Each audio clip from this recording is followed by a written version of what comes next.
Hello there, and welcome to the Our Time Film Podcast, where we talk film, TV, games, and all that jazz like there's no tomorrow. This week, we're talking about Black Widow, as well as Oh Loki yeah. Episode 5, and the latest news of the week. My name is Tom, and as always, I'm joined by my co-host, John. Hello. Yes, we'll be talking about those great, well, not great things, but Loki. Some great, some not so great. Yeah. As you can tell by my voice or our tone of Black Widow. Yeah. Yeah. So, Yes, of course. It doesn't seem, I mean, even unanimously online, it doesn't seem like people are too pleased with this one. But we'll get into it. We'll get into it. Let's yeah, start we'll off with get a little into it. bit of news, shall we? Yeah, news. We got a lot of news this Do you week. have a So, lot of Tom, news? say some news right now. Well, I'm gonna have to start off with some quite sad news actually, Oh, because Richard Donner, the man behind Lethal oh yeah. Weapon, the Omen, Goonies, and the original Superman, producer of X-Men, and many things that have paved the way for many things today, has died this week, which really really sucks. Yeah. He made some Yeah. great films. Yeah, he did. Those are like childhood films. You know, what I mean, Yeah, just yeah, yeah. So yeah, they're very powerful films, yeah, Yeah. definitely. I mean, I remember loving the original Superman when I was a kid. So, Oh, rest in the original peace. Superman, yeah, it's great. Yeah. Yeah, love it. Yeah. So rest in It's peace, just Richard so Donner. That's like he has such a an impact on pop culture as we know it today. yeah, especially with with DC, Yeah. kind of like gave that future of like what if superhero films are like this, and I mean, he pioneered superhero films in general. I mean, without Superman, there'd be none of it. Without X-Men, he produced X-Men. Without the X-Men films, you wouldn't have the MCU or any of the DC stuff or any of the Spider-Man stuff. It was all, that's true. Yeah, he allowed so many things to happen. yeah, and wow, yeah, it Yeah. was just a weird day to see that. Yeah. Hmm. Definitely. Yeah, I agree. so rest in peace, uh, Rest in peace. Richard. Is it Richard Donner? Yeah, Richard Yes, it Donner. Yeah, is. yes. So our second piece of news, kind of on a more light-hearted note, we got our first trailer or first look at Star Wars Visions. Ooh, So this is an anthology series told by different anime studios, telling different not both non-canon and canon stories within the. No, I think they're all non-canon actually stories from the Star Wars universe. So they are telling stories about new characters, pre-existing characters, and we have loads of different stories. So I'll just list out the names. There is The Duel, Lop and Ocho, Tatooine Rhapsody, The Twins and the Elder, Village Bridge, Akari and TOB1, and The Ninth Jedi. So we've got 7 stories that they're going to be telling, all ooh, from seven different stories. anime stories studios. What do you think of this? Let me tell you, the animation for this is just crazy. Mm, I think it really fits. With the whole universe yeah. of like different anthology, especially what we've seen of different animations, like especially the one that I couldn't comprehend. The one that we had to talk about the OG Star Wars thing. Yes, the 2D Clone Wars. Yeah, of course. Yes, that's. Uh, I, Yeah, uh, there are loads of similarities to that like original kind of like 2D style. And what I love about it is that it's very, there seems to be lots of elements that are, you know, as what a lot of the Star Wars projects are based off George Lucas's original kind of influences, like, samurai films and westerns. And I love seeing that stuff because when put into the Star Wars context, it feels so pure, you know? yeah, yeah, and I feel like with the animation, it can go explore more, but um, to explore more of the studio, and then the studio can get. I don't know, but Yeah, yeah, well, there's loads of places they could go. And I think it's interesting because we haven't really had any non-canon kind of like, experimental stuff since Disney took over. Obviously, Bad Batch is still coming out. We will be covering the whole of season 1 in a few weeks' time, maybe like a month or so, whenever it ends. and obviously there's a Mandalorian and films on the way and all that stuff, but we haven't had anything that's like experimental and really really different, really out there. And I think it's cool that they're doing something totally different, because Star Wars can do so many different things for so many different people. And if you're not a fan of the Bad Batch, if you're not a fan of the Mandalorian, if you're not a fan of the Disney films, maybe these Star Wars visions will be the thing for you. Yeah, yeah. With anime is such a huge there's a huge fandom on Yes. anime, Yeah. and this could attract a lot of people. Go, oh wow, this is Star Wars, uh, and that's cool. I like Yeah, that. Yeah. I agree. That would be amazing. We also have some production updates for The Last of Us. So The Last of Us HBO show is going into production now. So that was like a picture Woo! with like some of the cast. And so I guess now is a better opportunity. What do you kind of, obviously I haven't played the game, so I'm kind of asking, I'm wondering, what do you think we're gonna get, from this show? Do you think it'll be So a for the direct show, adaptation of the games, or do you think, would you like to see something different? Obviously, it's similar. It's the same characters. so I need to check how long the game is because the game itself is pretty long. Hmm. But there was like one time. So normally, if you want to play the game, it would be 12 or 16 hours. Wow, So that's yeah, it's a plenty of long game. time. Yeah. So with this one, it's going to be a TV show. So my guess that it's going to be 10 episodes long and an hour each.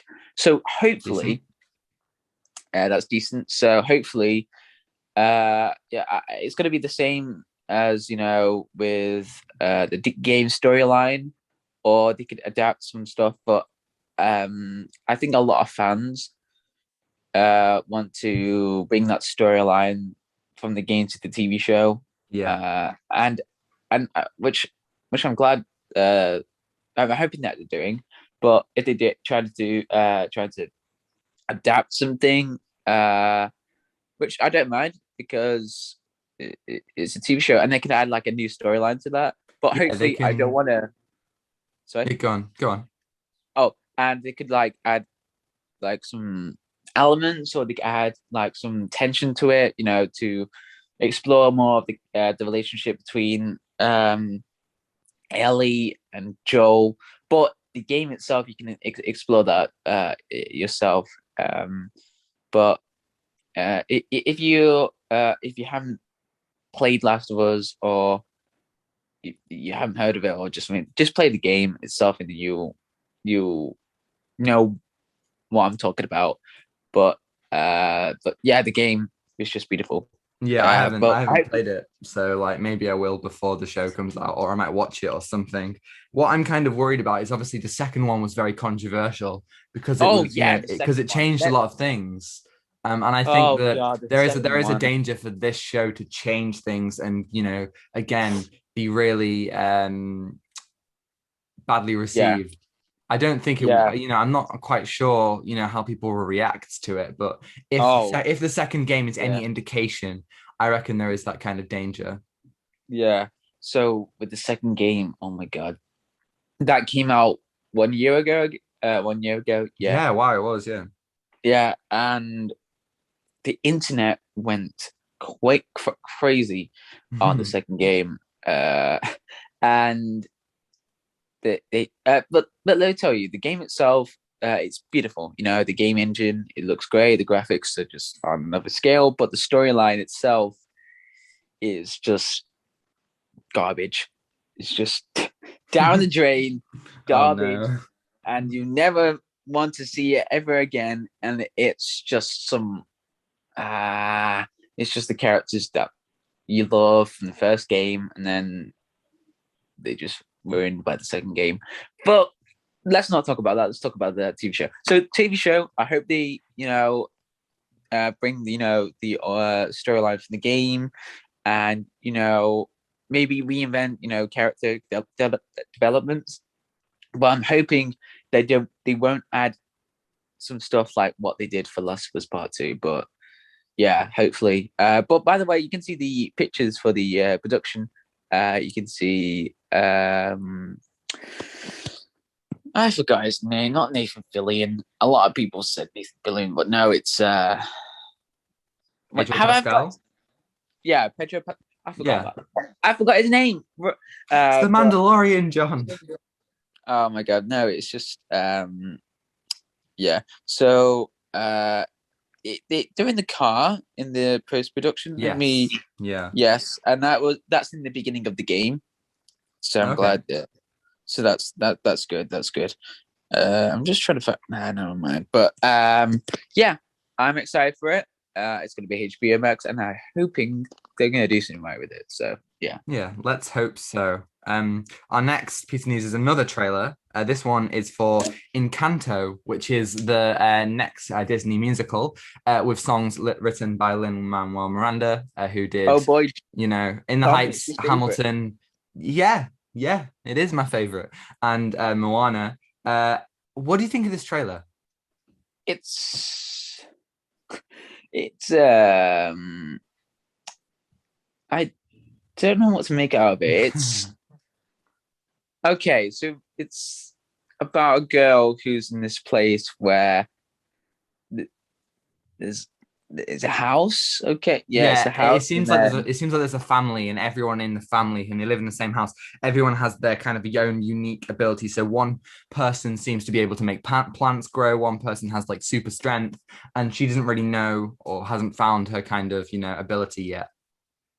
oh yeah, yeah. It kind of reminds me of one Pacific TV show from Nickelodeon where there's a superhero family, and one of them hasn't found their superhero ability yet. So Oh, that's uh, very similar to Sky High, which is yeah, and I guess kind of the early days of Invincible, because that was yeah, like like yeah, Mark trying to yeah. find like worrying that he won't have any powers. What interests me about this one is that this trailer, we didn't really get any you know Story elements or yeah, some. we got a little bit of story. We didn't really get any of the music. We might have got one song, but nothing really jumps out to me. And obviously Lin Manuel Miranda has made many incredible songs in some really cool musicals, and that's what I'm most interested about. I really want to know what's happening, like what's the music going to be like. Is it going to be similar to his other stuff? He loves a bit of rap, he loves a bit of Yeah, interconnecting like motifs, particularly in Hamilton. So that's what I'm kind of most interested about. yeah. I mean, Lin Manuel Miranda creates really good songs as well. But I'm interested to see what's he gonna do with this. So Yeah, I mean, have you seen Moana? no, but I've heard the songs. Yeah, Moana's good, man. I mean, I did fall asleep at the end, but I was on a plane. I was jet lagged, right? Oh, So I mean, it was good. It was good until I fell asleep. I don't know what the ending's like. oh, I hate when you're watching a film and you're just tired, man. You Mm, just wanna sleep, but you're like, oh, this film's so good. yeah, So like I can't hear like when people they say, oh, I put this movie on and I go to sleep with it. I'm like, what yeah. how No, honestly, unless I am like, I think the only times I've ever fallen asleep during a film have been if I've been like jet lagged or something. I have no idea how people fall asleep during films regularly. I have no idea because a film, whether it's a bad film or a good film, you cannot sleep through a film because it's impossible because you're going to miss the story. And I mean, people sleep in the cinema, and that's a loud place. I went to see Age of Ultron when I was younger with my granddad, and he fell asleep during it. And oh, afterwards, I was like, oh "How yeah, did you fall asleep?" oh yeah, with my mum, I went to see Into the Woods. Yes, Oh that right, musical. yeah, Yeah, and my agony. mum's agony. My mum slept through the entire thing. Really? Yeah, or Oh like my god. halfway through. I don't know. She slept like all the way there, and then she was like, she woke up like, what's happening? What's happening? I couldn't Yeah, sleep in a cinema. I really couldn't. yeah. That's impossible. You cannot, do that because the cinema's Yeah. loud. But you're watching a film and you go, "Oh, this is my film. This is the type of film I fall asleep with." You what? Yeah. No. No. Like, for example, if they said Blade Runner 2049 was their film to sleep with, just, I ooh. understand that one because that one it's slow, it's slower, it's much more methodical. The things that I don't understand is if there's really big action scenes.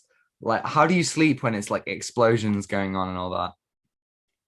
I have no idea. And but or if it's a rom-com or some action film, I that's just stupid. But um yeah, my sister, she fell asleep when I she nearly fell asleep when I put Man of Steel on.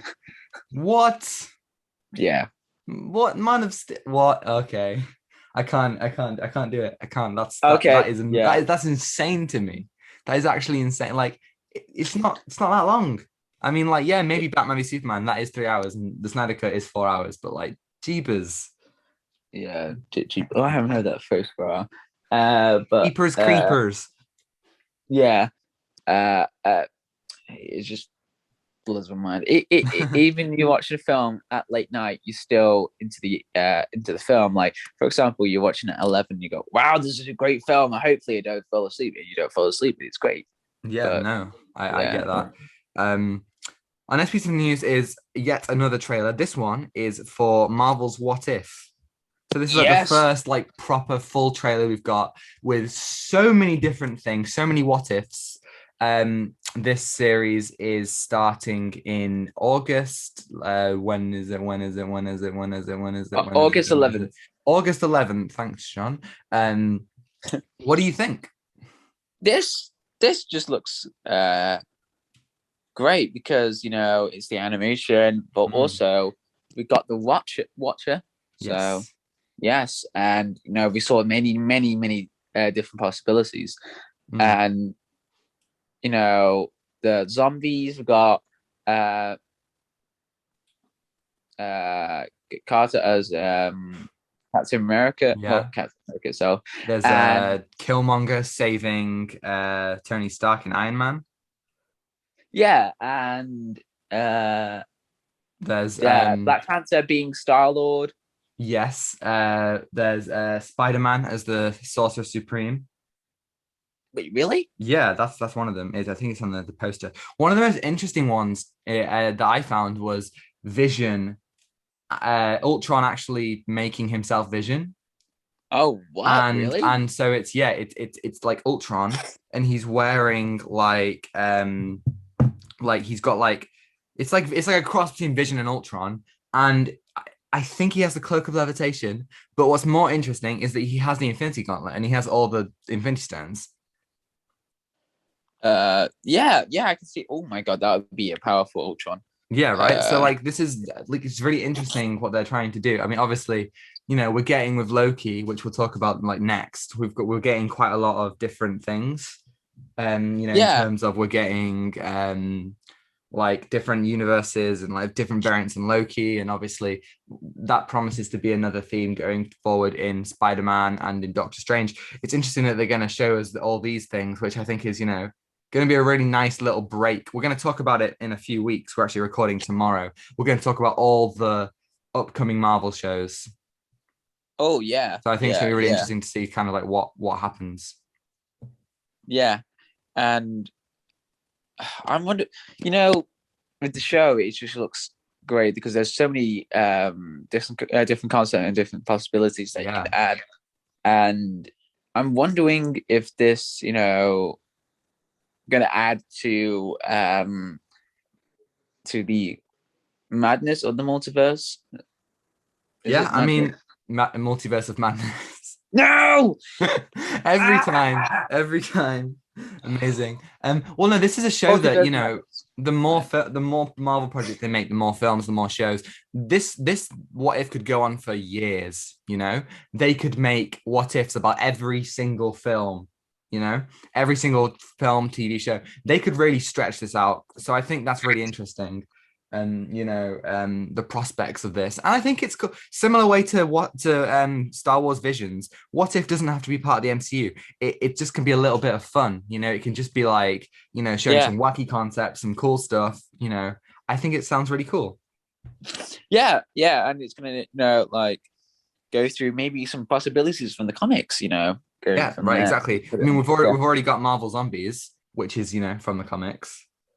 yeah, yeah. But this was a more different one because Marvel Zombies was more comical, apparently, Oh, really? Okay. Yeah, like I more haven't read it. considered. Yeah. But this one that looks scarier. So Yeah, it does look quite scary. The zombie Captain yeah, America looks really cool.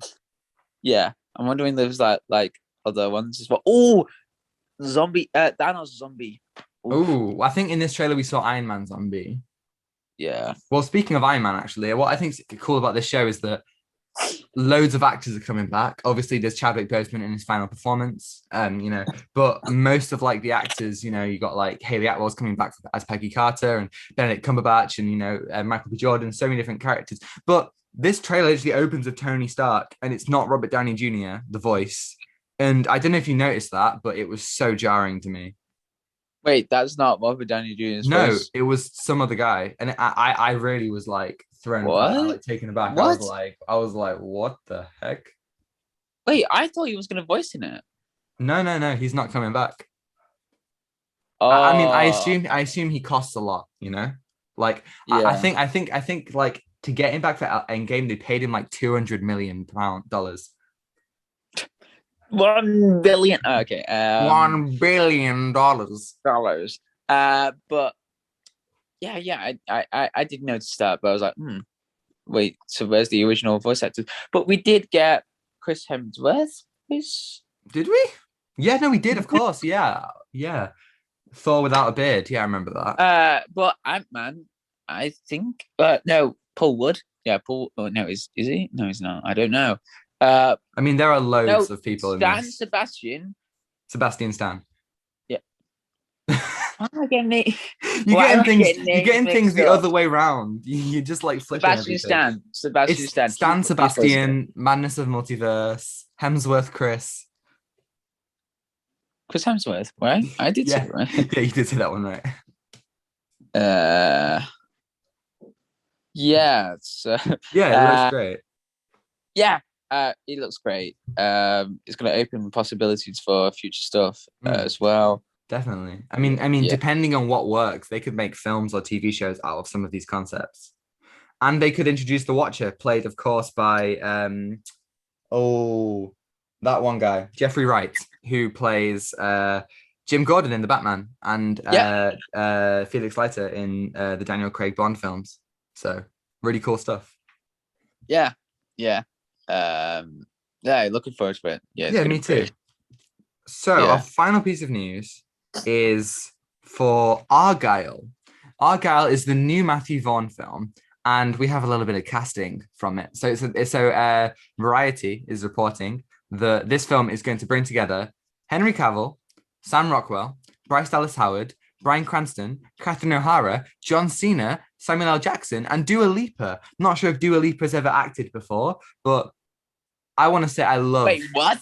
She's acting in Yeah, this? she's acting in this. Don't know if she's ever What the acted heck? before, but I mean, it's not the first time that musicians have become uh actresses or actors. I mean, look at Lady Gaga. She almost won. Did she win an Oscar? I think she might have won an Oscar. I can't remember.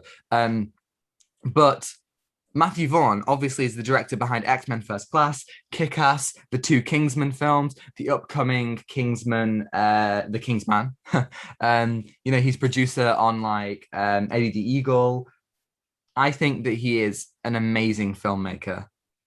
And I really Yeah. and Yes. Argyle is obviously he's done a lot of comic book stuff. Kingsman based off a comic, Kick-Ass, X-Men, all based off comics. And Argyle is another spy thing based off comics. I mean, Oh, spy. yeah, are you excited to see another Matthew Vaughn spy Oh, thing? heck yeah. Come Heck on, man. yeah. How But couldn't you be? Kingsman.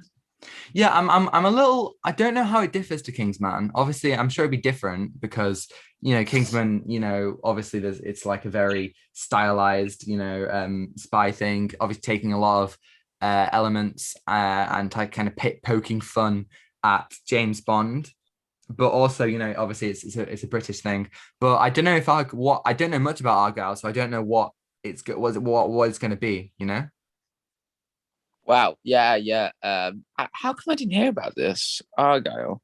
Henry Hmm. Cavill put it on his on his Instagram yesterday. That's how I found out about it. Oh yeah, there it is. Argylle 2022. Right, I Yeah, did this. Hmm. yeah, That cool, looks right? cool. Yeah. Yeah, yeah. I yeah, that reminds me of a film called The Man from Uncle, which Henry Oh Cavill starred. yeah, yeah. That's a Yeah, good film. I quite enjoyed that film. yeah, I like that film. Yeah. I mean, I think that Matthew Vaughn, like after, especially after Kick-Ass, Kingsman 1 and X-Men First Class, I think he can like direct like any comic book thing. I think he's really good at it. I think he should direct like whatever next Superman film they do. I think he'd do a great job at that. I think they should give him a stab at a Marvel film. Mm. I think that he is amazing. Not just his action scenes, which are really famous. I think all of his films have such a really a good emotional core to them. Yeah, yeah. I want to see him more films. Yeah, Especially he's a very different director. I mean, yeah, yeah, yeah, and yeah. he's I from like good that. old Britain. Oh, Britain, He's yes. British, just like us. I'm so sorry. Britain. But like Americans, they think that we do the British accent when we are alone. I do eat a lot of crumpets, so But yes, and then tea, and then love my tea. Yeah, fish and oh, chips. oh yes, oh, We can uh, get so many like more like subscribers if we just talk like proper like classic British accent the whole time. yes. Then We they should will never consider it. know. All right, uh, Gavno, want to talk about Loki episode 5? yes, let's carry on. Yes, chap. Pit me old chum. The chap. Yes. So I mean, just initial thoughts about Loki now. I think this was like probably as good as last week, if not better. Yeah. What did you think? This one's a very good episode as well. Yes. Yes. But let me tell you, Richard E. Grant. Oh my God, the man, the myth, the legend. I am so, I mean, he's been in so many things. He has. Like so many, like, especially recently, like in the last like 5 years, he was in Doctor Who, he was in Star Wars, he was in Logan. I think he was fine in all of them, but he hasn't really had his opportunity to really, go all out full Richard E. Grant. And he really, first of all, spoilers if you haven't seen Loki episode 5, head on over to Disney Plus, watch it. You won't regret it. It's great. It is Um, so good. yeah, but like he really got his opportunity to be, full out Richard E. Grant. He went a little bit crazy. He had so much fun with what he was doing, and he didn't pull any punches. And he had a really, really strong character arc as well. Yeah. And this episode really, episode 4 and episode 5 has, made that jump start to what the show is supposed to be. What I mean. Yes. So we're exploring more about the characters between Loki and Sylvie, and we're exploring more about the TVA. And the shocking thing is, throughout the series, we're being pruned. We thought, oh no, they're gonna die, they're gonna get wiped from existence, but no, they're just in this dump called the void. But Yes. yeah, and there are so many clues and things that link to Kang the Conqueror. There are. It's all over the place, isn't it? I mean, I Yes, think the biggest thing here is Elias, the huge smoke monster. First of all, yes. it's been years since we've seen a smoke monster in a Marvel film. Obviously, they We used to do oh no, smoke oh monsters no. used to be everywhere. Remember, did you ever watch Fantastic Four: Rise of the Silver Surfer? Yes, Do you remember? yes. Do you remember? The Galactus Oh no, was don't a remember that. giant cloud. Yeah. I mean, Um, that's mental. And I think it's so cool that in this episode, they made the they made Goliath this huge cloud. They made it really cool. Yeah, I It had appreciate like this that. kind of wolf's face that would come out of it sometimes. It really worked as this like stalking like monster that would consume things. And I think it made for a really really interesting finale. Yeah, and you know, I'm hoping it won't drop the ball, but it doesn't seem like it is. No, For I me. agree. Yeah. I think this show has been very good at you know, building things to a point. As you said, episode one, two, and three were very slow, and they Yeah. kind of increased in momentum. And now we're probably getting to the stuff which is, they aren't sacrificing character moments. If anything, there are more character moments, and I think that's amazing. I'm loving that about the show. But they are, infusing it with so much plot, so much fun stuff. You got like the huge climactic moments, which I think is good to see at this point in the show. Yeah, and the I really like exploring more of the world of the void. There's so many possibilities that you can see within that void. Thanos Copter. Thanos Copter. Thanos Yeah. Copter. Yes, Hell yes. yeah. And there's the the Sphinx. Yeah. So the Sphinx, if you Yes. see in the background, yeah. With a Oh, nose, right? uh, um, right. You still. Yeah, sorry, it's just someone just rung me. So, Oh, uh, you're so popular. so with Sphinx, it's got a nose, Yeah, it's mad. There were and loads of yeah. really cool things, like Yellow Jacket's head, like a Oh yeah, huge like that was sculpture of Yellow Jacket's head just on a grassy plain. yeah, and you can see like alien spaceships Yeah, a around. UFO. Oh my God. Speaking of UFOs, last night I woke up and there was some sort of like helicopter like somewhere, and I could hear like these giant like rotors. I thought I was being abducted by aliens. Generally, I was like, what? I was like, oh my God, what's happening? Like, I was so scared. Like at 2:30 in the morning, just these really, really loud rotors, and I thought, this is it. I'm gonna get abducted by aliens, and they're gonna probe me. That's a story right there. Thank you. So um I let me tell you, would you agree? The performances in the show in this episode was great. Yeah. Uh, Richard E. Grant. Let me tell Mm. you, especially at the Chef's end. kiss. What? Chef's kiss. Oh yes. Like, mwah. Mwah.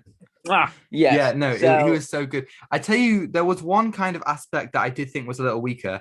I think Kid Loki wasn't the best. yeah, His Kid acting Loki wasn't was the amazing. weakest. Yeah, Kid. Yeah, I wish there was like a lot more, to see what Kid Loki did. But at the beginning, he was like, "I killed Thor." I was like, "Oh, jeez, Yeah. what?" I was like, oh, Uh, this is so interesting. And then they didn't really do anything with him.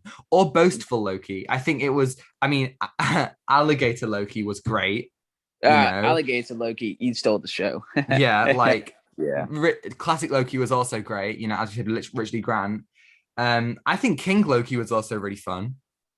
Um, Yeah, and President Loki, right? yeah, Yeah, but yeah, like I think boastful Loki and Kid Loki were a little bit lackluster in my opinion. yeah. They didn't I really, would have just liked to see more. yeah, to explore more, but didn't really make that impact, of like different Lokis. I mean, with Sylvie, with old classic Loki, and then with all the other Lokis, and I want to see the difference, but no, they're just there for comical. But I don't know. Yeah, yeah, I feel like Yeah. they could have explored that a bit more. Oh, Which yeah. is you're gone. Sorry. When classic Loki was talking about being killed by the Mad Mm, Titan, and yes. he said that he force projected himself being as killed by the Mad Titan, Yeah. and being disguised as debris outside the Yes. spaceship. So this, I was like, oh my god, this is what new rock stars were Yeah, talking yeah. about years ago. That was a fan theory, wasn't it? It was a fan theory. Yeah, Yeah. Rockstar was talking about it, and they 1 year later they had to make an apology Yeah. about like saying like, "Oh, sorry guys, this was a very weird theory about Loki. That he's dead." But then Yeah. now he's like, "Ha, I'm not making another apology. I take that apology back." I So lived. yes, yeah. So yeah. So possibly Loki back in the MCU. I don't know, but Yeah, well, I we don't. mean, what I think is really interesting is that, especially classic Loki and Kid Loki, they, you know, they comment on the nature of I guess we should call him Prime Loki, the main Loki of the show. Yeah. You know, Kid Loki killed Thor, and classic Loki, you know, he got to the point in his life where he was so content with himself that he wanted to be with Thor. He literally seeked him out, and it was that got him pruned. I think it's very interesting that was that was the it comments on who Loki is, and who he could have been and who he could still be.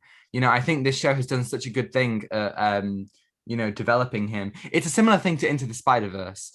In Into the Spider-Verse, Miles understands what kind of Spider-Man he can be by seeing the different Spider-Men, or Spider people, should I say. All the different, Spider people push him to, be the best, to be as good as he can. And he can see, that they all kind of go through similar things. And I feel like Loki gets that. And what I think even cooler is that Loki, helps them on their journey. I think the greatest moment of this episode was when classic Loki decides to come back, and he creates Oh, this huge yeah, Asgard in an absolutely amazing sequence. I thought that was absolutely breathtaking. yeah, and like he made Asgard, detail for detail. And it's just crazy that he's doing it for himself. And what Loki said, that there's power that we don't see. Like Yeah. unlimited power, unlimited power, Unlimited power. unlimited power.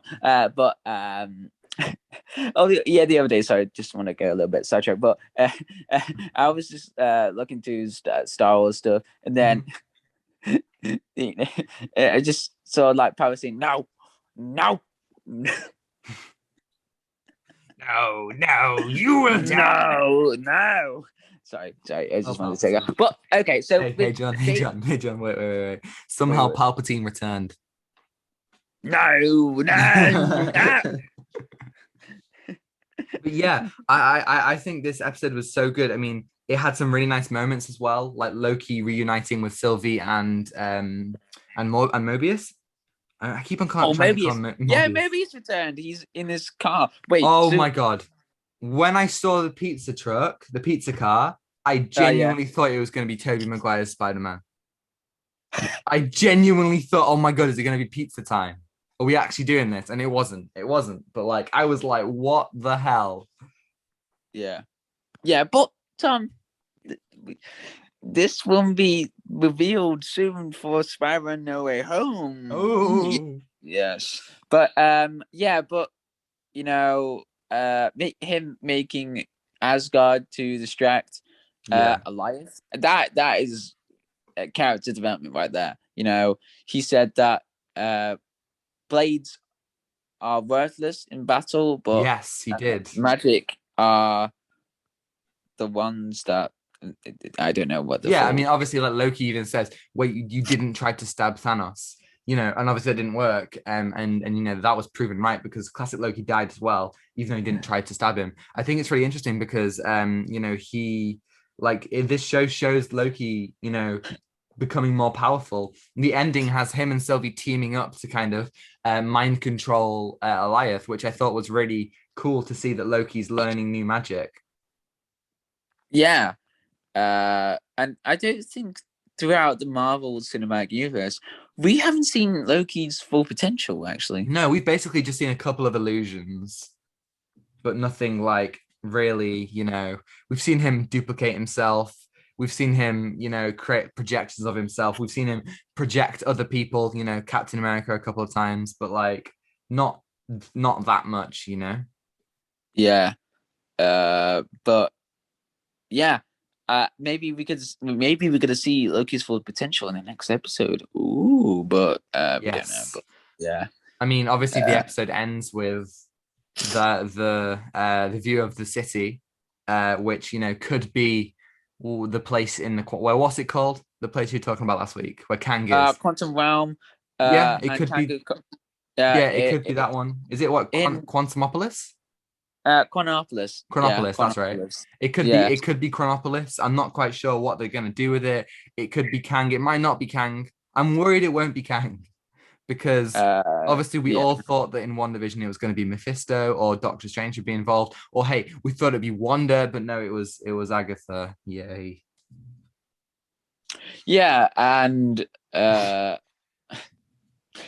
we don't want to talk about One Division. No, Or, we do not. no, no. But with Loki, there's a lot of stuff about Kang the Conqueror. So in the destroyed version of New York, Yeah. you see the Avengers Tower, but Yes, the it's Avengers Tower is Kang. So you're probably thinking, no, that's not connected to anything. But in the comics, there was the a massive C. industry called Yeah. Kang Industries, Yeah, and the and then that CEO was turned out Kang, to be wasn't he? Kang the Conqueror. So it turned out Yes. to be, yes, Kang the Conqueror ruling out the Kang Industries. So yeah, Yeah, I mean it is really interesting that they are really pushing this, but I'm worried that it's not going to happen still because, I feel like what the both WandaVision and Falcon and Winter Soldier had big villain twists. Spoilers, of the Agatha and Sharon Carter as the power broker. And they didn't do it that well, in my opinion. And I'm worried that Loki won't. But I mean, it is going really well, so I hope that they do it well. They yeah, continue to do it well, I should say. yeah.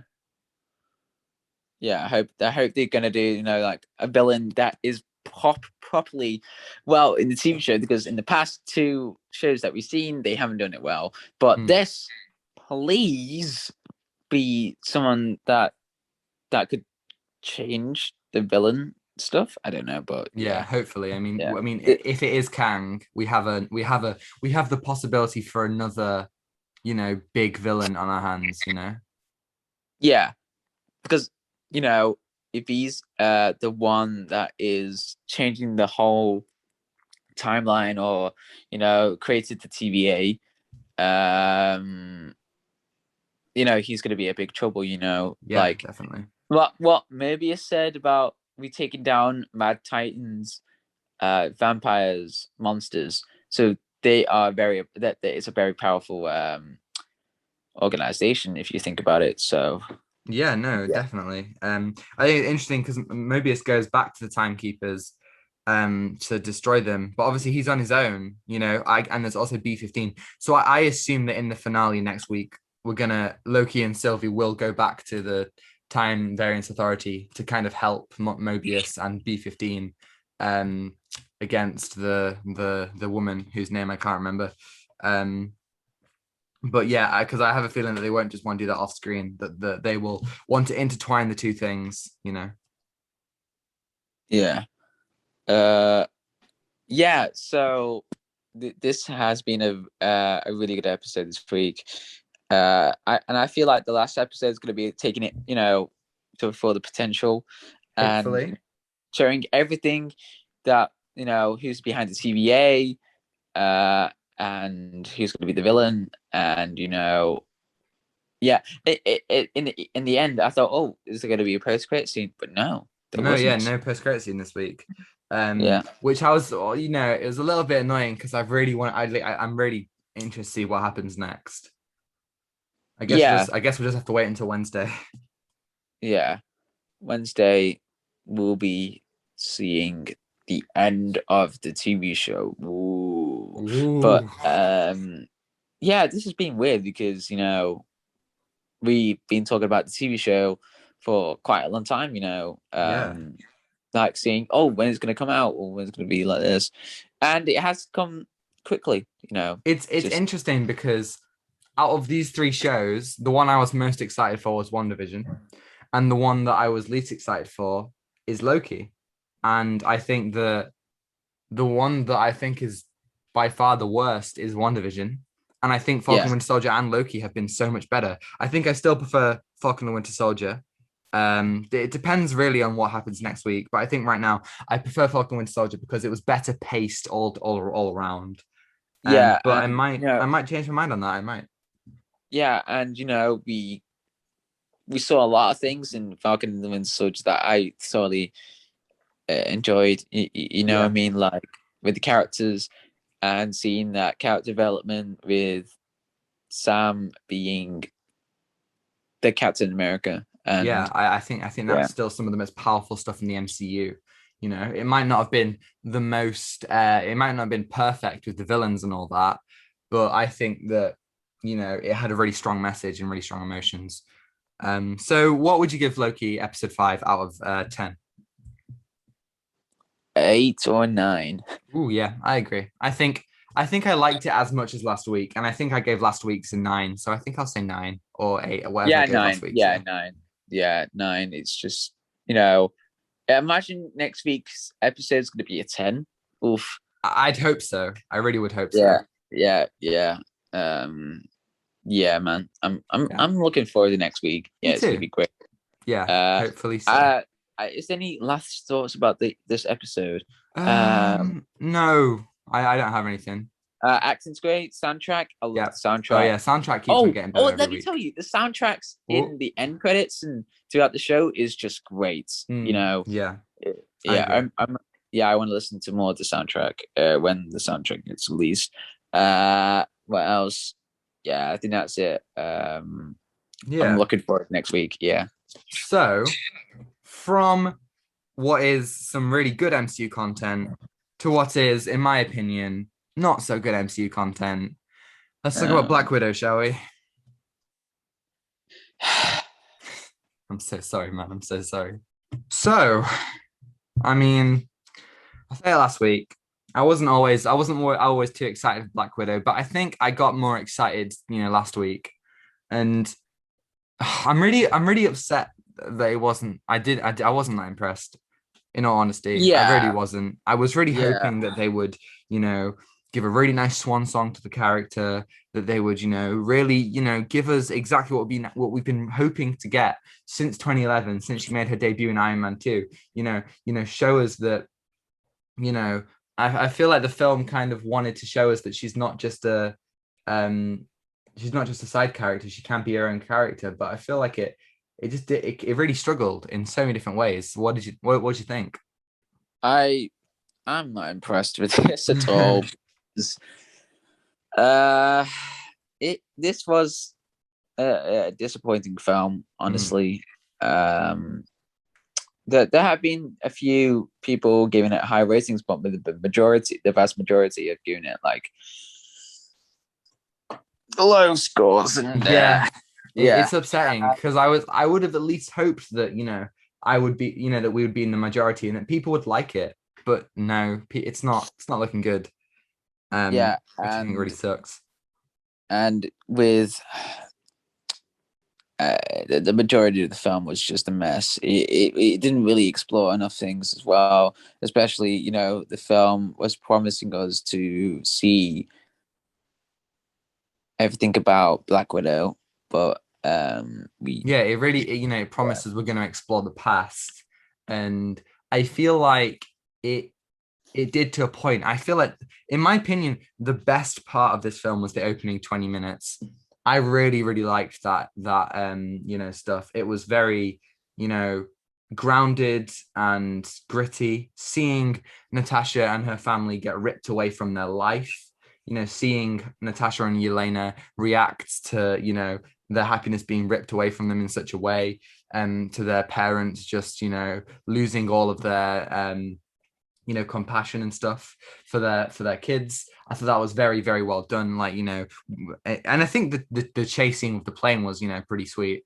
And then the opening credits with, oh wait, we should probably say spoilers, by the way. oh yeah, spoilers, get We out. always forget spoilers. Go watch it or don't watch it. Do what you want, but you know, if you don't want to know, leave.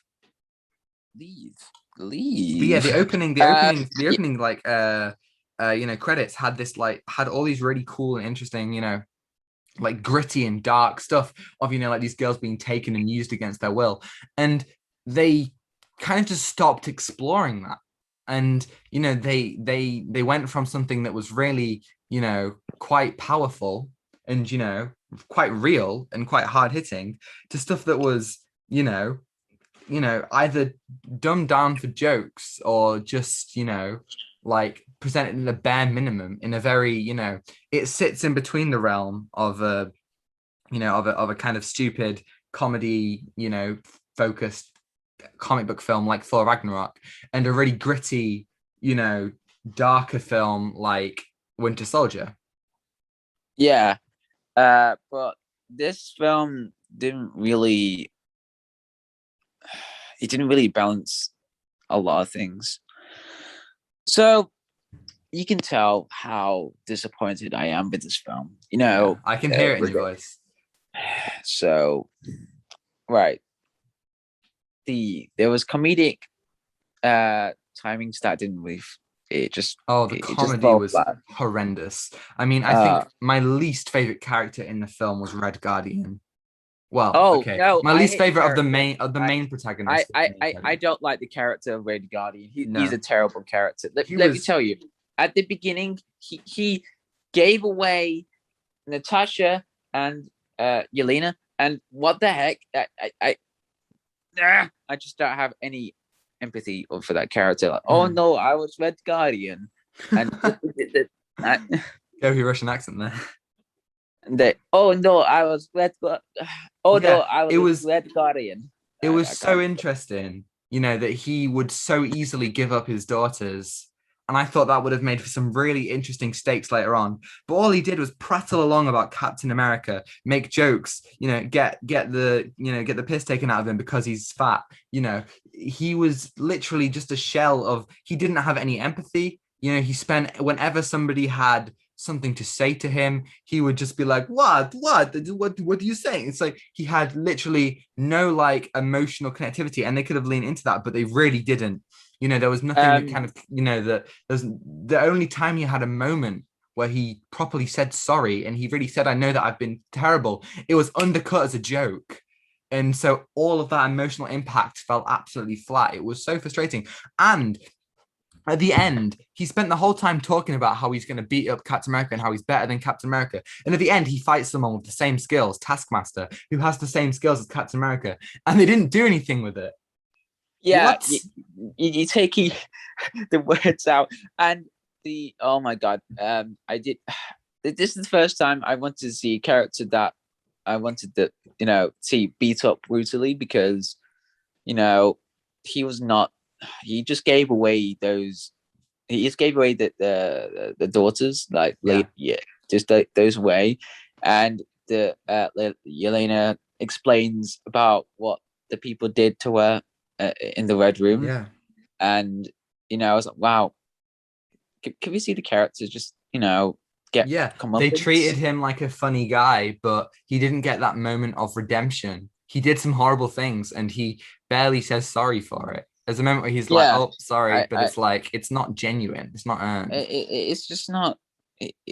This is not a good character redemption. He just did horrible things, and he spent time in jail as if some just there. And the problem was like the backstory. Like, I didn't hear what they were saying because the Russian accents, like I was like, what happened? Were you part of some government agency or something? At the beginning, he was like, he had like, they had like the Soviet kind of super soldier serum, and then they were like promising him that he would be like the Soviet Captain America, but they didn't use him and they just ended up throwing him in prison instead of like using his abilities and stuff. And I feel like him being in prison is so lazy. The only reason why he is in prison really is so he could have the action scene where he escapes.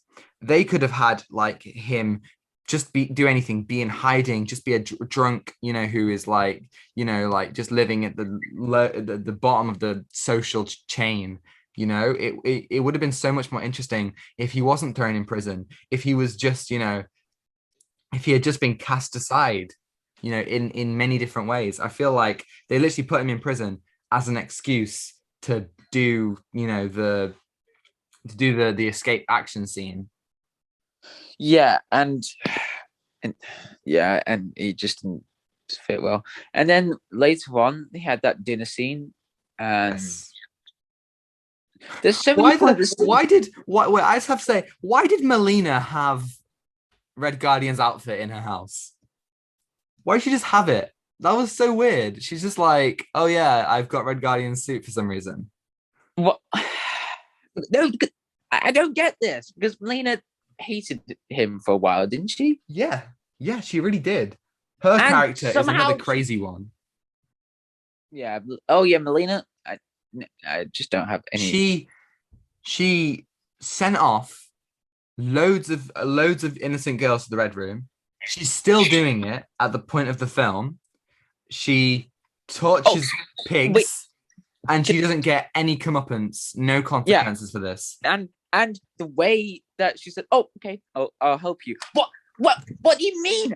You could have like there could be like a huge tension between them. There could be like, "Can you help?" But no, she's like, "Oh, okay, I'll help." And Yes, in the final action scene, in the climax of the film, there was no tension because every time the characters are in danger, it's like, haha, we knew all along. It's like, oh my God, like, Melina's in trouble here. Oh no, it's fine. She was Natasha and Natasha was Melina the whole time. They're fine. Like, oh my God, Natasha can't hurt the bad guy. What's she gonna do? Oh no, she knew the whole time. All she has to do is sever the nerve. It's so lazy writing.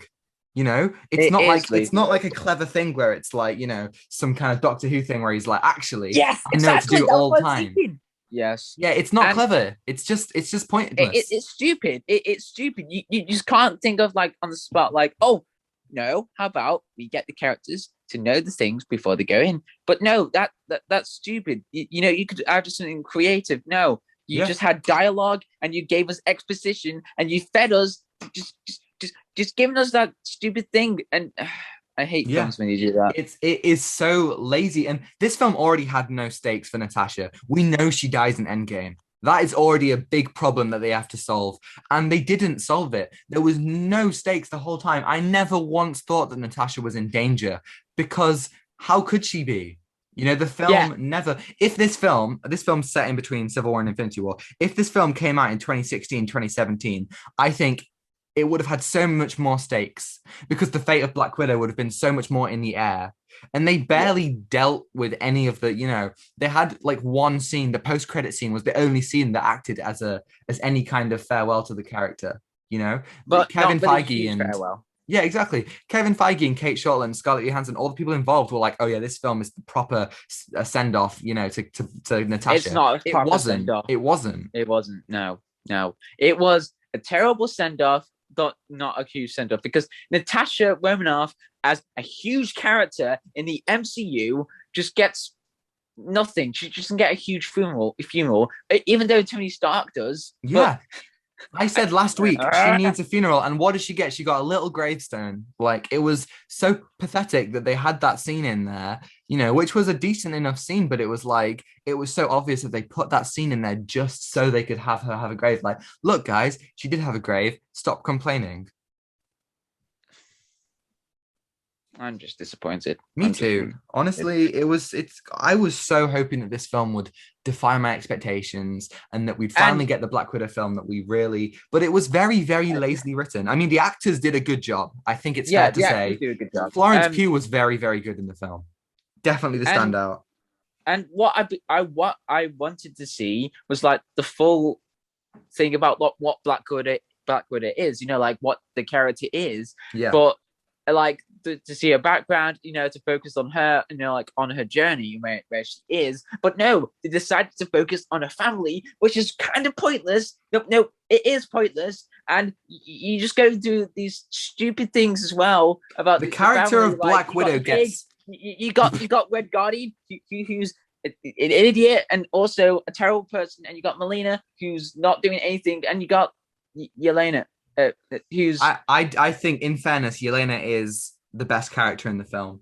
She I has agree. so many emotional moments. She has so much more of an emotional core. She has so much more of a, more of a wide-eyed perspective on the world. And, she wants to, there are moments where she gets angry at them because she was the only one who felt like it was real. And I really felt for her character. Florence Pugh did such a good job. But it shouldn't be about Florence Pugh. It should be about Scarlett Johansson as Natasha. She is supposed Yeah. to be the main I think character. she was And I left felt out. She was nothing for left her. out the entire film. She was a She side was character in left. her own film, and that's the most annoying thing. They barely explored any of the stuff in the Red Room. They had one Oh montage, yes, and then yes. they made I- jokes about it. They made jokes about the Red Room removing their reproductive systems. You don't joke about that. That's a really horrible that's a thing. messed up thing. Yeah. That's so messed up. Like, especially that's a serious thing.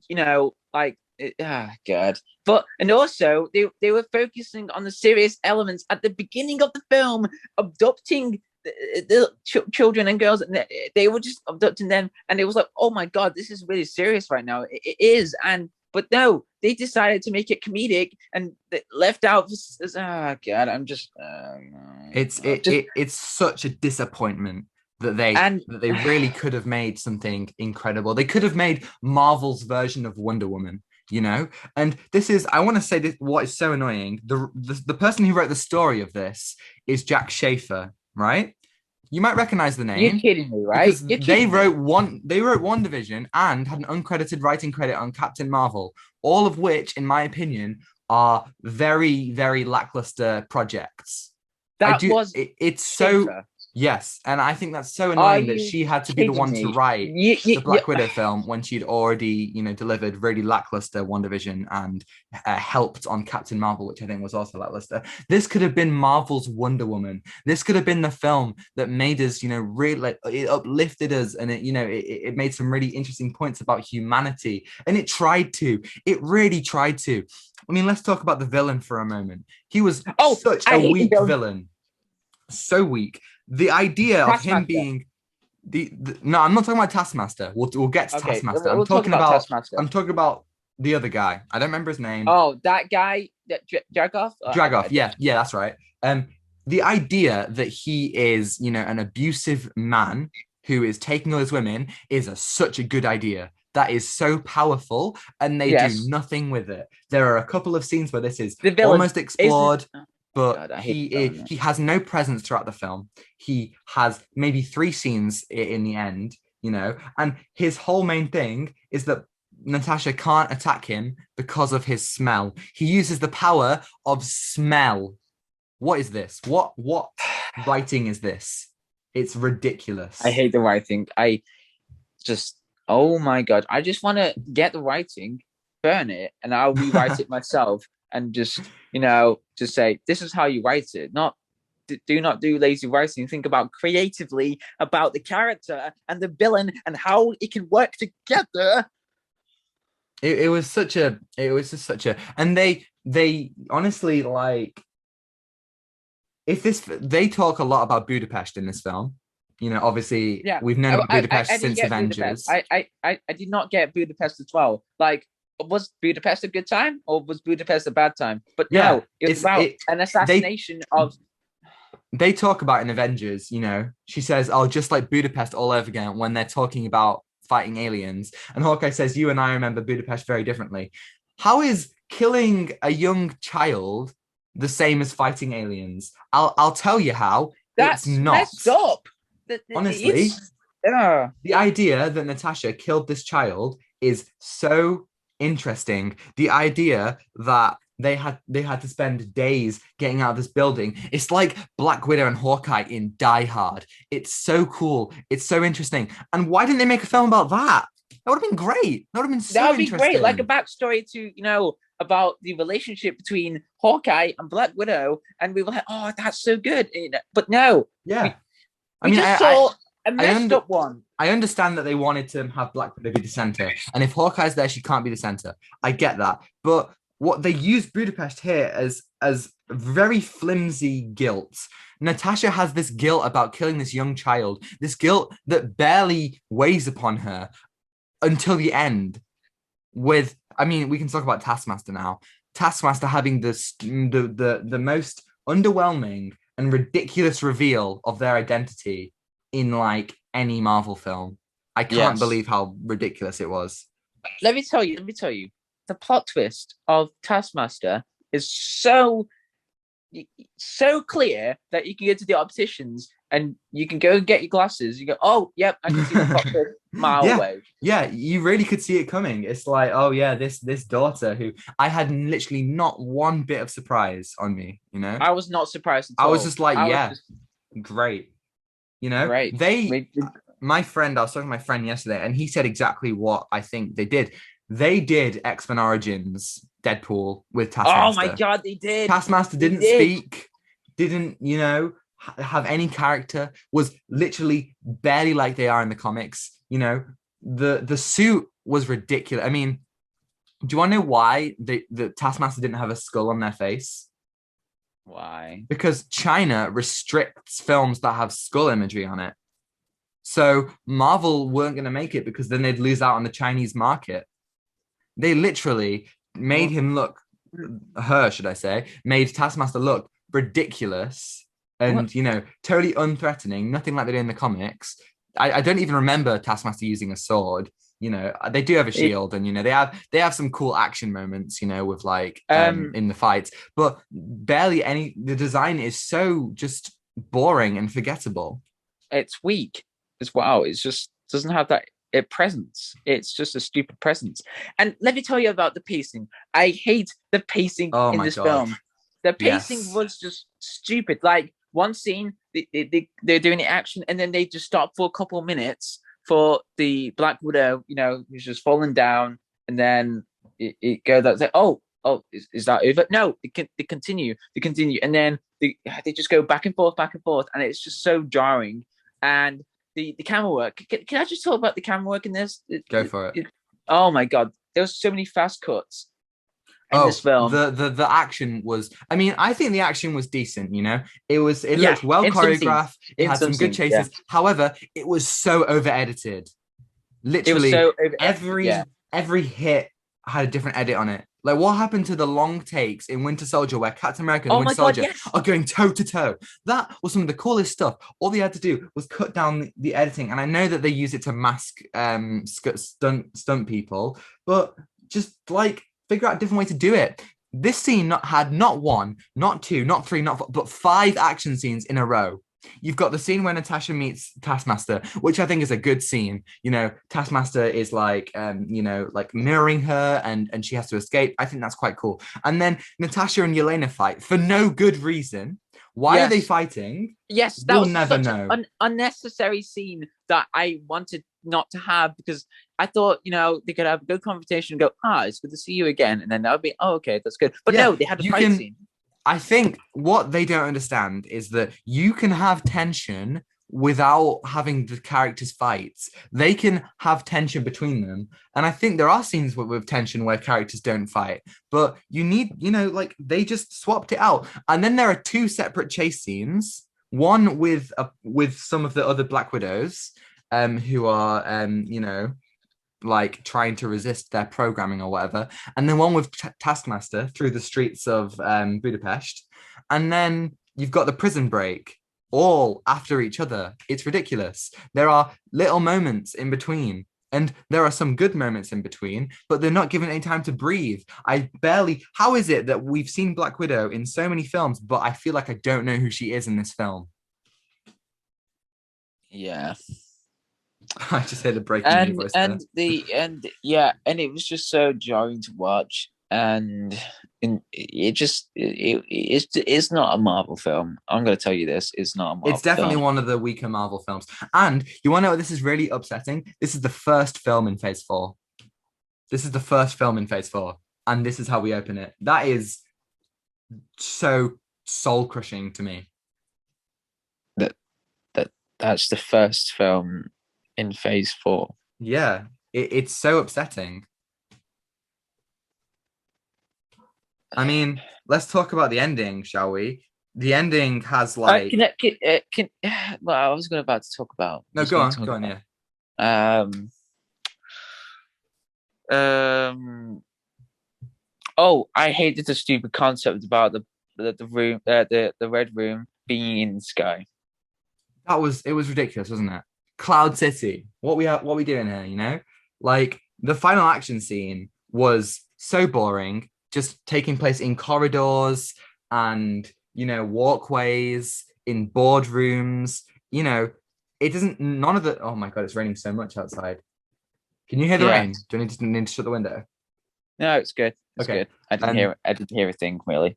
so like, But they have so much, like they have so many opportunities to make some cool like action scenes. And I think that the action scenes, up until the ending, there are some cool set pieces, even though, as we said, it's over edited. But the ending action scenes are just so boring, man. There are no it's emotional stakes. yeah, and the comedic timing fell flat.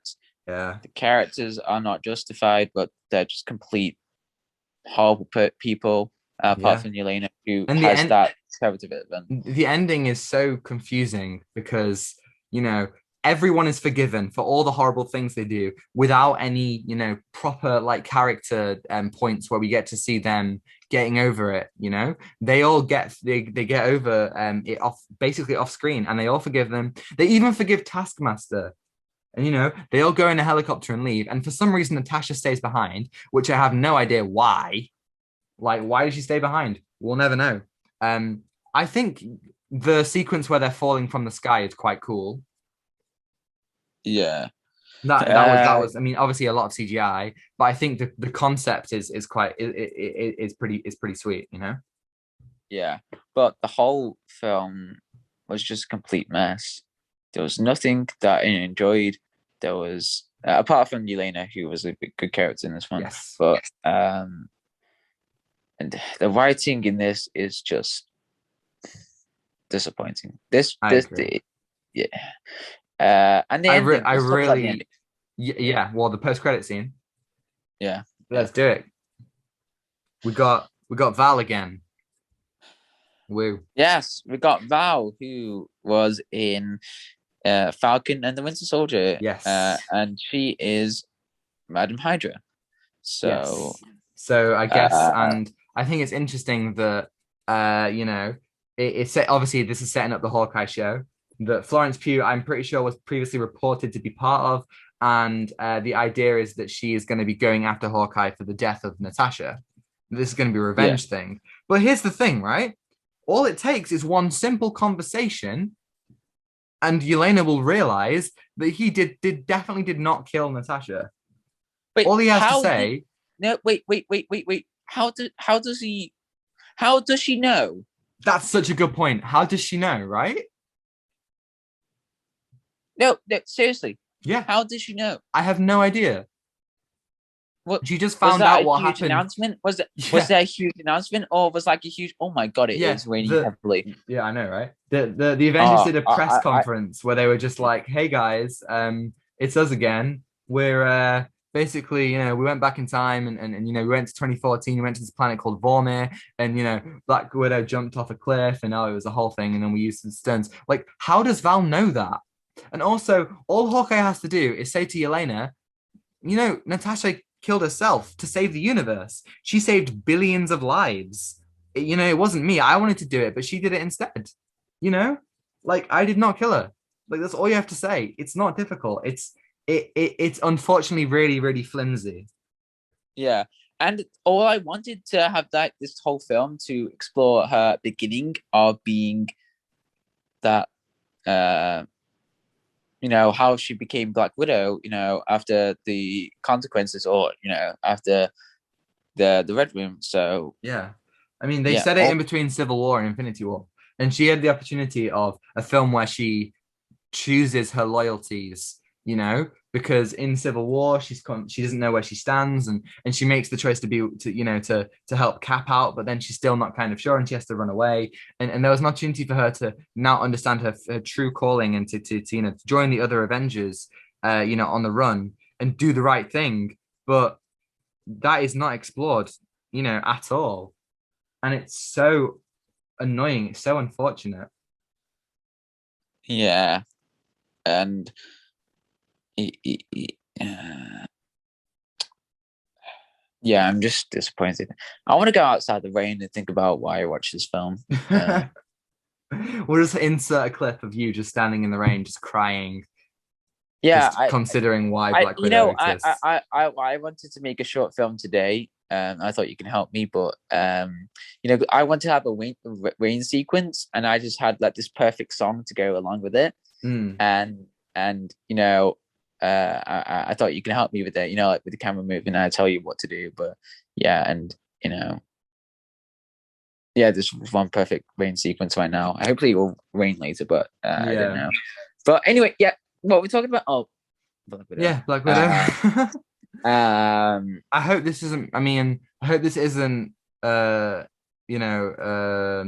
doesn't show.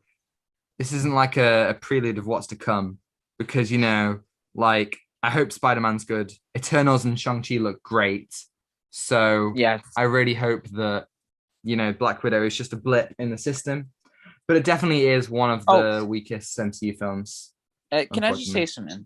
Yeah, go on. Empire gave this 4 stars. Did they? God damn it, Empire. What is wrong with them sometimes? They just They gave they it 4 stars. they Let me tell you, they they love are giving bad Marvel films. fans. I'll tell you that they are huge Marvel fans, Yeah, it's and they true. won't. They just don't see any They other they films. gave Falcon and Winter Soldier 3 stars and Black Widow 4 stars. I mean, that kills me. That kills me inside. I don't want to be mean, but are they blind? Are they not seeing the stuff inside the show, or are they? I honestly don't. I think that I need to they've read missed the. a lot. I'm gonna read the review and then go, what? No, no. Well, Uh, well, good luck with that. Let's move on to the viewing, shall we? Let's talk about some good stuff, shall we? right. Let's talk about the Wait, review. wait, wait, wait. We need to give it a score. What would you give Black Widow out of 10? Oh, 2. 2. Woohoo, woohoo. He's a harsh boy. Um, I'm I'm gonna sound a lot more positive than I have sounded, but I'm gonna give it a 5. And I know that I've sounded so critical, and I do think that these points exist, but I do think also that, you know, you can really just it's just a standard Marvel film. It's just standard fare. You've got the action, you've got the kind of, this kind of baseline surface level plot, and some deeper elements, but I feel like it didn't like overly disappoint me, because I wasn't really like expecting something amazing. So it was just meh. It's just a whole lot of meh, I think. And I think every good thing has a drawback associated with it, and every bad thing, has something good that could have been some good ideas. And it's so frustrating that it has to be, you know, like that. So yeah, I'm gonna give it 5 out of 10. I'm so disappointed. I really am. Yeah, but with me, I'm just I think you're extremely I think you're broken, man. I can because I can hear it in your voice that you're just like so sad. because I thought it would be a really good film to watch. But Yeah. can we just Right. talk about the viewing? Let's Can we, do viewing. Let's do viewing. please, please? You know what I think is funny? We were talking about Black Widow and we were like so sad, and it was raining so heavily. It's not raining anymore because we've Oh, stopped talking about Black Widow. It's pathetic yeah. fallacy. Amazing. Yeah, pathetic fallacy. I haven't read that for a while. But Given those yeah, English terms. yeah. All right. Please go Yeah. first. What have you watched this week? So I have read Batman I Am Suicide. Ooh, very So nice. this one was a brutal comic to read. It was a very it was different. And the writing in this, oh my god, it was just an experience to read, because This is Tom King, right? yeah, Tom King. Yeah, nice. And I have read his first one in the Rebirth one called I Am Gotham, and Yeah, that was great. But this was so good because it explores the relationship between Batman and Catwoman, but it it has Bane in it as well, Tom. It has Bane. Bane, my favorite Yeah, character, Batman, well, favorite villain. yeah. Oh hell yeah, Uh, man! yeah, he's in it, and it's such no, it's so good to read it because there's one bit that it's so I don't know how to explain it, but it it, it explains Batman, but like the speech, the thought bubbles, and like you see in comics, especially in the New 52 one, and but this Yeah, one, it was a very impactful and so emotional, and you really fully understand about what who Batman is really, and it's just very emotional to read as well, and the art style in this is great as well. I loved it. Because it really fits into the atmosphere of the graphic novel. So yeah, the yeah, it's I don't know what to talk about. Yeah, the writing I said is great. What else? The Bane in this Bane was very different in this one as well, oh because yeah. you got Psycho Pirate. Oh hell yeah! I love Psycho Pirate. Yeah, so Psycho Pirate's in this as well. Great, Uh, brilliant. and he's also like chaotic as well. They bring back old characters as well, which I really liked. And oh my god, at the beginning, Batman's just pissed. At the beginning, he's just like going to at the beginning, he's like, he walks to this place where Bane lives, and he's like, I want Psycho Pirate, and if you refuse to bring me Psycho Pirate, I'll break your back, Bane. Whoa. I don't think Batman could do that. No, I'm probably sure he could. Yeah. So Obviously, Nick on. yeah, sorry. Like in the first few minutes, Batman. I don't want to spoil it, but Batman in the first minutes, you go, "Oh my god, he's actually doing this! Oh my god!" And then it reminds you of Nightfall, but then this is such a quicker character development in Nightfall. But this one, it was just like, "Oh my god, oh my god, really?" So yeah, it was a very interesting read as well in the ending of it, which was different because it explores more about Catwoman and Batman's relationship. Well, yeah, that Uh, is. I mean, the whole Tom King Rebirth run is very much centered around. So I believe Batman and Catwoman's relationship, and Bane has like a huge part to play. Do you think, based off this, you're gonna collect the rest of the series? yes, I'm Brilliant. so interested about like what they're gonna do with it, and it's Oh, just it's one that I've wanted to get for so long. So I'm really glad that you liked it because that kind of just reaffirms that I need to get it. But I've got so much to read. I'm not sure if I will for a while. yeah. But good thing I haven't got a lot to read right now because I've read a lot of stuff. Mm. But especially with the graphic novels right now, and the with the first one, Iron Gotham, that was also emotional because it introduces Gotham boy and Gotham girl, Okay. uh, and the ending of it's like wow, that's totally different. But this one, it's more brutal, and it it goes on to a different level with Batman. You understanding more about why is he doing this, and you know, and it's so realistic. To think about Mm. this Batman, like thinking about his parents, about the modern day things, about like dressing up as a bat, but Thinking um, about society.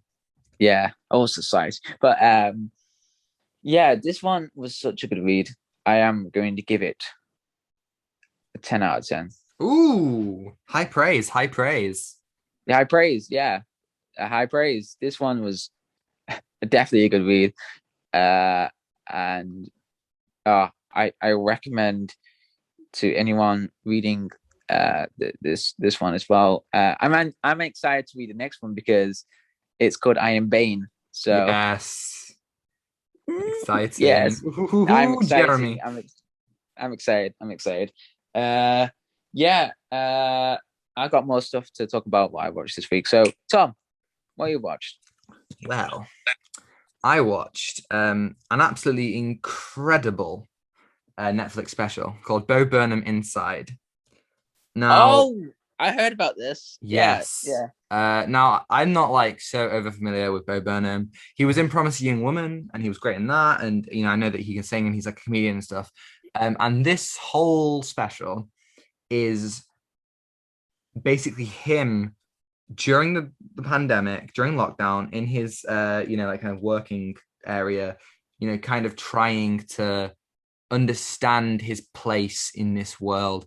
And it is, I really, loved it. It is amazing what it does. The whole thing is, him either singing, so it's it has musical elements in that sense, and I think that the soundtrack is amazing. There are some amazing songs, all sang and written by him, which is really cool to see him doing so. Like he wrote, directed, starred, edited, produced, like he did all the stuff. There are like numerous shots of him setting up lights and doing everything himself, which is really it is basically like an extra long YouTube video in that sense, in the way that it's kind of produced. The kind of production value of that is very similar, and it's very interesting because it has such a commentary on society today and the nature of the internet. He ponders his place, as a white guy who is, making comedy, doing what so many other people are doing. And, he wonders through all of these things, should he, pack it up, because, should he continue? What does he have to give? Is all of the work and effort that he puts in worth it in this kind of era? And it's an emotional ride as well, because he goes through so much pain and torment to do these things, and there's a question of, is it worth it? And I didn't expect going in for it to be so personal and so honest. It doesn't cut to the perfect take.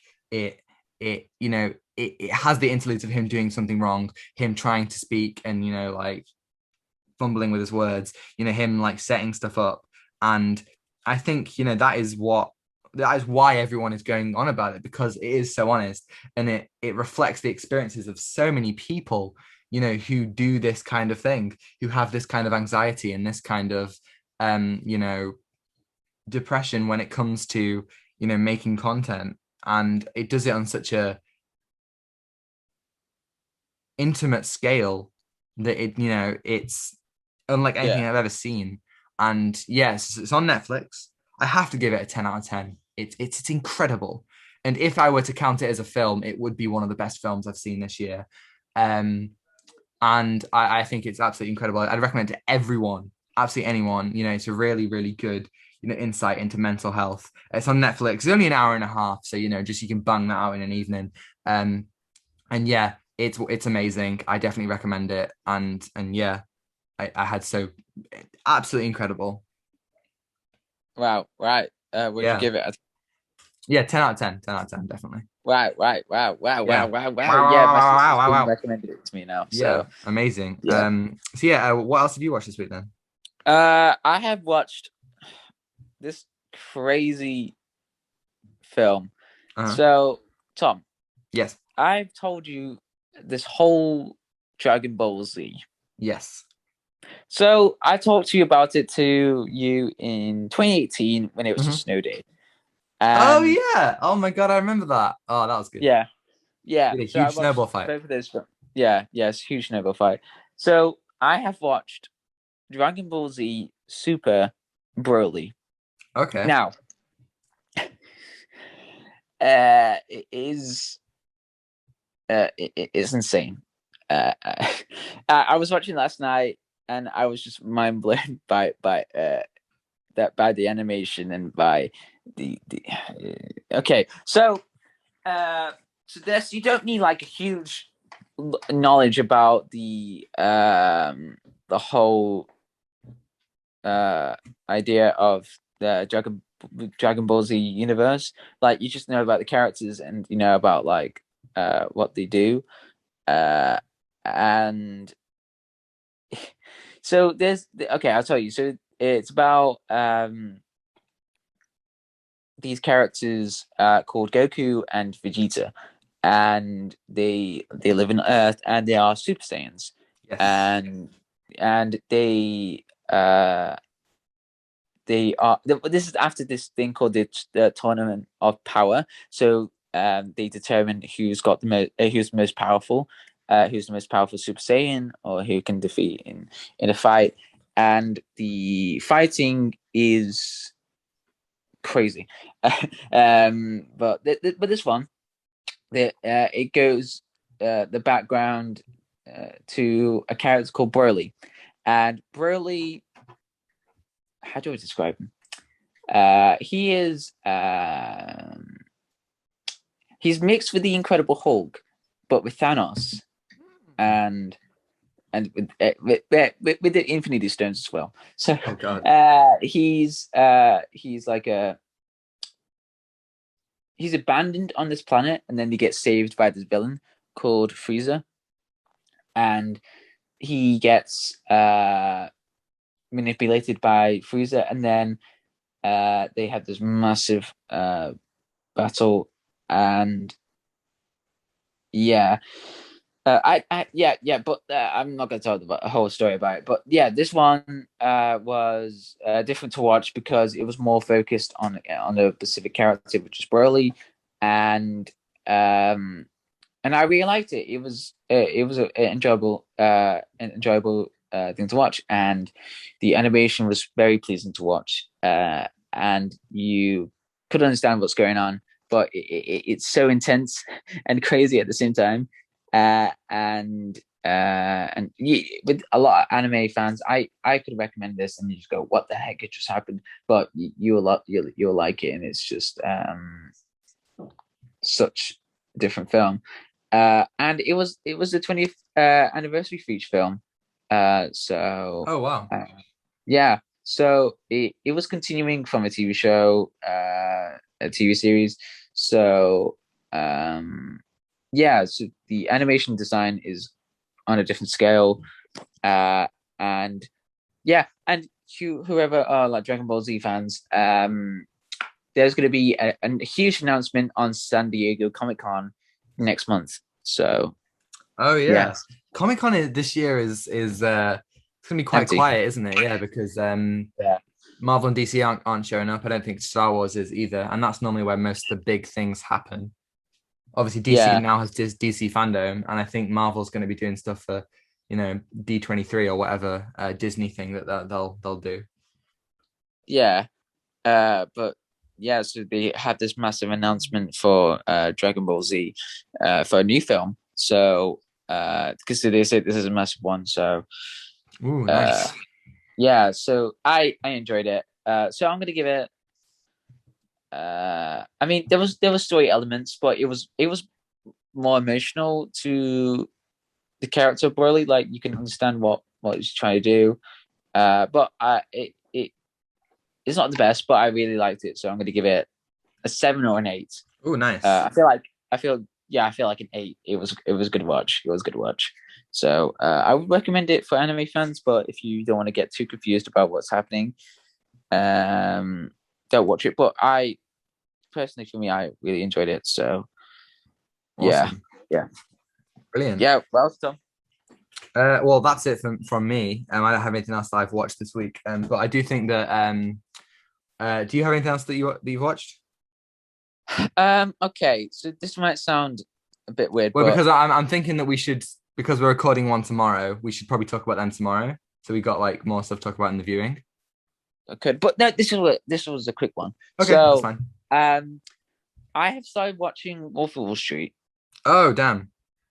Yeah. So I I was watching it, and I just stopped halfway through. Why? I don't know why. I just couldn't watch it anymore. I was just a bit. I don't know why. I just. Yeah, I know that sounds really weird, but You weren't feeling it. yeah, and I just couldn't. Yeah, I don't know why it just made me stop for no reason because it has great stuff, but I just felt like what I just And it's not. It's Scorsese. I know. You know. You It like is. you're talking crazy, John. You're talking crazy. Well, So or I guess my old film teacher, but your current film teacher, she really has a burning passion towards it. I don't know if you know about that. But like I think a lot of people are kind of turned off about it because it is about such horrible characters, and about such like, horrible stuff that can be really like, yeah, it can be really cruel towards, like women and towards just like, I mean, because obviously like about really rich people, it can be mean towards like poorer people and just like, you know, and very kind of extravagant and all that. And I think that that is a thing that people kind of find a little overwhelming about it. yeah, and I just I don't know why I just don't want to watch it anymore because I knew what was going to happen for the character because the character was just such not a nice person at all. And I just felt a bit, was this it was based on a true story, right? Yes. So yeah, I would and I say, watch Good. Have you seen Goodfellas? no, but I really want to. You I should really want watch to. that because I think those two films are very similar in their kind of execution, and some of their plot elements are quite similar. And I would say Goodfellas is like a lot better. So I think watch Goodfellas instead. Yeah, I couldn't find the enjoyment of watching it because I mean the first 10 minutes I was hooked in. I was like, wow, okay, that's different. But then I was watching throughout the film. I felt like it was just I know this sounds weird, but repeating itself. Yeah, it's just a lot of like, bad acts and it all getting more and more um intense until, it kind of peaks and ends. Yeah, I just can't find the Did you enjoyment. get to the scene with the car where Not yet. No, where he's trying to drive a car? no, not yet. Okay. Um, I I just don't know. What? No, I got to the scene where Jordan marries Margot Robbie's character. I forgot her Yes. name. Right. Yeah, yeah, yeah. Cool. Yeah, I got to that bit. Yeah, I just don't know what's happening. So yeah, That's all right. That's quite all right. I understand that. Like, you have to be in like the right mood to watch those kinds of films. And if you're not, I, you just don't, you really need to be in that headspace. Otherwise, you'll just have a boring time of it and an yeah. unenjoyable one. I mean, I was in a good mood. I was just like very happy to watch it. But then I was like, how long is this film left? Because I didn't want to have that repetition of like, oh no, there's going to be more drugs. There's going to be more character, intense stuff. Oh no, there's going to be this and this. But no, I looked and it was like an hour and a half left. I was like, oh no, I don't know. I just felt not watching it. It was just not my cup of tea. Um, Fair enough. yeah, Fair yeah. enough. I know loads of people who don't like it. So yeah, I don't think you're alone What do you in that think? What do you opinion. think of it? What do you think it's Tom? I think that I really liked it because, and I agree with everything you're saying. It is just a constant escalation of events, a constant kind of repetition of itself, and it is about these horrible characters. But I think, I think the film never kids itself. It never, at least I didn't think I was expected to root for them. I think what's interesting is seeing the downfall, of characters who kind of initially started out wanting to do some good, and I think it was an interesting commentary on how people can, be Yeah. pretty, can be pretty self-destructive. Can you hear the Hoover in the background? No, I can't hear Okay, anything. that's fine. Just wondering. But yeah, I think it's interesting a commentary on how humans can be self-destructive and how they can uh, they can go so far with stuff that they get to the point of you know like they're not just hurting themselves but other people. And I thought that was really interesting. But again, I'd watched it at a time. I watched like in a week. I watched all the Tarantino films. I watched like loads of Scorsese films and like loads of like like pretty dark and films that are most of the time about some pretty horrible characters. So I think I was definitely in the right headspace for it. If I wasn't, I might have had a similar experience to you when I couldn't really get through it. So I understand where you're coming from there. Yeah. Uh, yeah. I just felt like the story element was getting loose a bit Yeah. at times.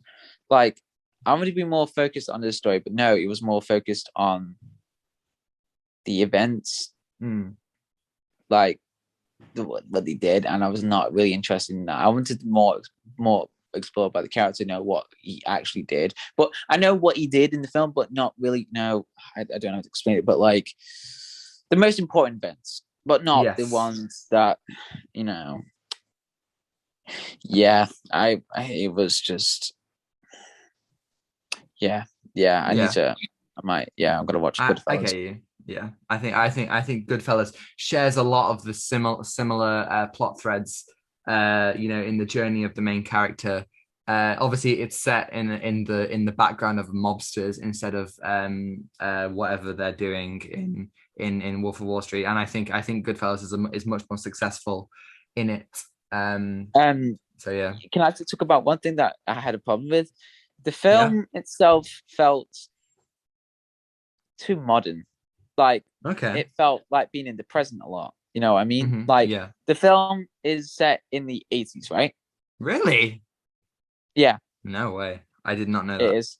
The film is set in the 80s and they had the tech, like security cameras, they had all of that and like the credit cards and everything. I was like, wait, what? But can we just see like the tech that they had and the style? They had none of that. Yeah, that's weird.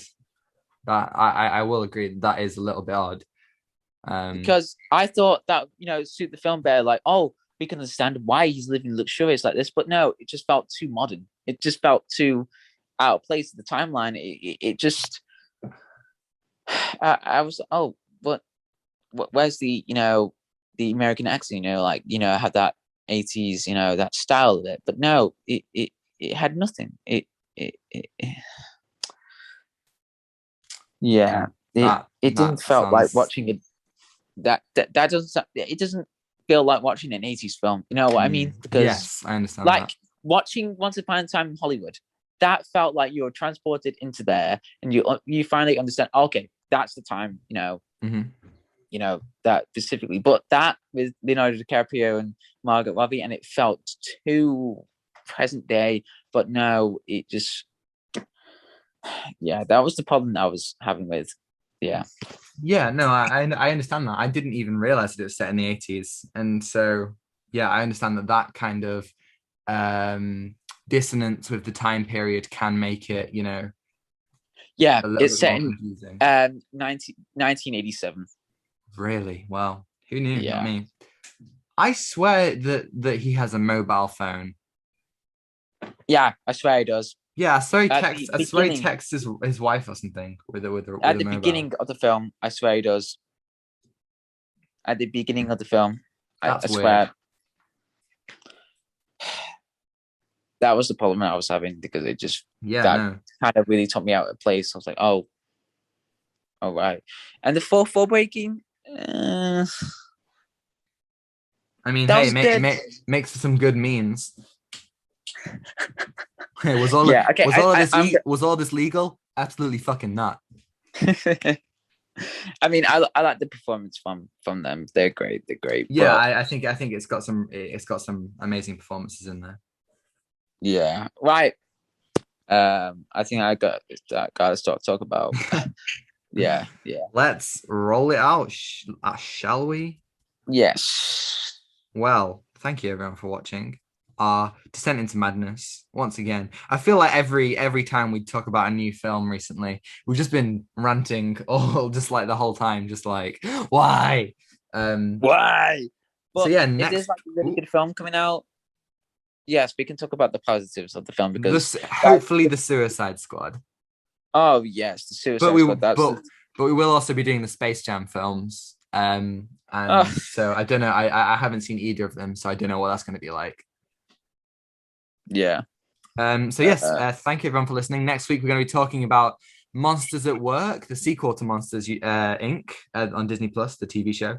So John, you'll have to watch those episodes. I haven't watched them yet either. I haven't watched them yet. Yeah.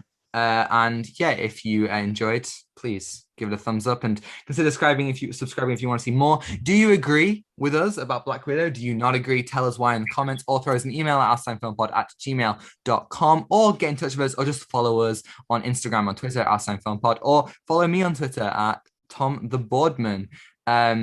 We are getting so close to our 1 year anniversary. We are literally, this is 46. We are 7 episodes away, and we're going to be revisiting Tenet. So that's going to be really interesting. Yeah, Tenet. Yeah. Oh, my dad. Are you excited? My dad was like, me and Dad were having an argument about the title Tenet. So he goes, "No, it's Tenet." I go, "But no, it's Tenet." It's no, Tenet. You're not it's saying Tenet. it's Wait, Tenet. has he seen Tenet? Yeah, he has. Now you should know it's Tenet. But we did think it was Tenet a long time. But it doesn't have that impact, you know what I mean? Like, yeah. Like if you say Tenet, you feel like you're just like an old man talking about it. But here's the real question: is it Dune or Dune? Dune or Dune? Is it I want to say Dune? Dune. I want to say Dune. I think the Americans would say Dune, but I think here in the UK we'd say June. June, July, August. I want to hear what people say. Is it June or Dune? Yeah, tell us. Yeah, comment down, or throw us an email. Tell us thoughts on Black Widow, thoughts on Loki. Is it June or Dune? And tell us what do you think of Wolf of Wall Street. We can discuss all this stuff, and we will do it in our email segment, which no one ever emails us, but it's fine. No. We want emails. Yeah, it's fine. Give us. Yeah. And tomorrow we will be. It would have already come out, so there's no point saying. But we are going to be recording an episode on the upcoming Marvel projects. So yeah, if you want to email us about that, you can as well. But I think we'll have recorded it by the time this episode comes out. Who knows? So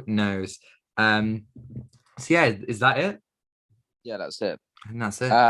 So if you go into the cinema, please wear a mask and wash your hands. Yeah, we know that in the UK, Boris has said that we don't have to wear masks after the 19th. Still wear your masks. It's a good idea. Please. We'll be wearing ours. You'll be wearing yours, right? Yeah, I'm going to do as well. Yeah, because it's just I want to be healthy. Yeah, safety first, and yeah, go to cinema, wear your mask. Remember last time, we don't want it to close.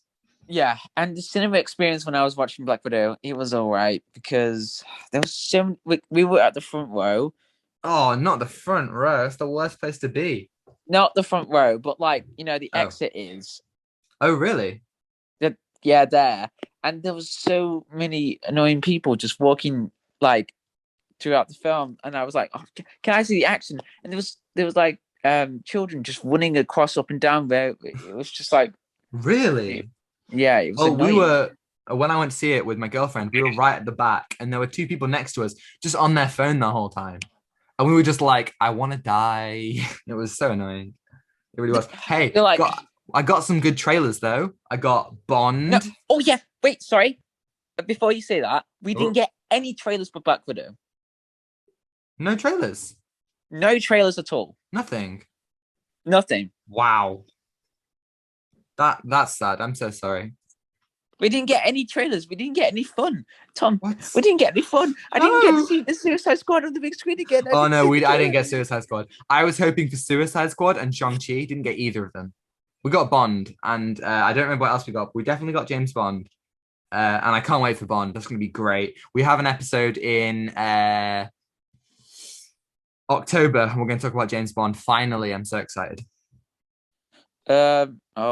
I forgot that the Batman doesn't come out till March. Batman's coming out in March. Sorry, man.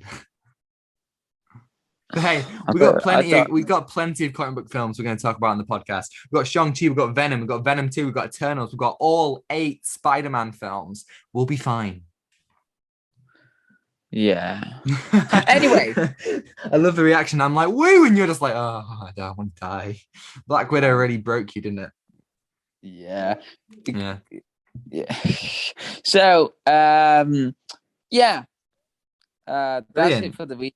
Yeah, yeah. Yeah, that's it for the Please week. wear your mask, wash your hands if you're going shopping or something. But yeah, please do be safe because Yes. COVID is still here. Yeah, Ooh, still but exists. still exists. Yes. Yes. So, John, take us out. Why will you? Why will you? What will you? Take us out. Take what you're given.